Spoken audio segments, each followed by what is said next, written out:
നമസ്കാരം. തേർഡ് ന്യൂസിലേക്ക് സ്വാഗതം. ശരീരമൊക്കെ ഒന്ന് മെലിഞ്ഞ് ഷെയ്പ്പാകാനും ദഹനത്തിനും മറ്റു കാര്യങ്ങൾക്കും ഗ്രീൻ ടീ കുടിക്കുന്നവരാണോ നിങ്ങൾ? എല്ലാ ദിവസവും രാവിലെ ഗ്രീൻ ടീ കുടിക്കുന്നത് ആരോഗ്യത്തിന് ചില ഗുണങ്ങളുണ്ടെങ്കിലും അതിൻ്റെ ചില ദോഷങ്ങളും ശ്രദ്ധിക്കേണ്ടതാണ്. ഗ്രീൻ ടീയിലുള്ള കഫീൻ ചിലർക്ക് അസ്വസ്ഥതയുണ്ടായേക്കാം.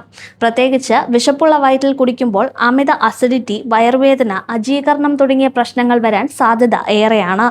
ഇതോടൊപ്പം ഗ്രീൻ ടീയിലുള്ള ടാനിൻ ശരീരത്തിലെ ഇരുമ്പ് ആഗിരണം കുറയ്ക്കാനിടയാക്കും. അതിനാൽ അനീമിയയുള്ളവർക്കോ അയൺ കുറവുള്ളവർക്കോ ഇത് പ്രശ്നക്കാരായേക്കാം. ദിവസേന പതിവായി കുടിക്കുന്നത് ദീർഘകാലത്തിൽ ക്ഷീണവും തലചുറ്റൽ തുടങ്ങിയ ലക്ഷണങ്ങളും കാരണമാകാം. കഫീൻ ഉള്ളതിനാൽ ചിലർക്ക് ഉറക്കക്കുറവും ഉണ്ടാകും.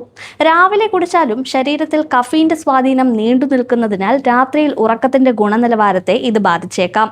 അതുപോലെ തന്നെ ഹൃദയമിടിപ്പ് കൂടുക, ഉത്കണ്ഠ വർദ്ധിക്കുക തുടങ്ങിയ പ്രശ്നങ്ങളും ചിലർക്കുണ്ടാകാം. കൂടാതെ ഗ്രീൻ ടീയിലുള്ള ചില ഘടകങ്ങൾ വയറിന്റെ ഉൾപ്പാളി അലട്ടാനിടയാക്കും. ഇത് സ്ഥിരമായി തുടർന്നാൽ ഗ്യാസ്ട്രൈറ്റിസ് പോലുള്ള പ്രശ്നങ്ങൾക്കും വഴിവെക്കും. ചിലർക്ക് തലവേദനയും ദാഹവും വർദ്ധിക്കുന്നതായി അനുഭവപ്പെടുന്നു. അവസാനമായി അതിരുകടന്ന ഉപയോഗം ശരീരത്തിലെ പോഷകങ്ങളുടെ സമതുലാവസ്ഥയെ ബാധിക്കും.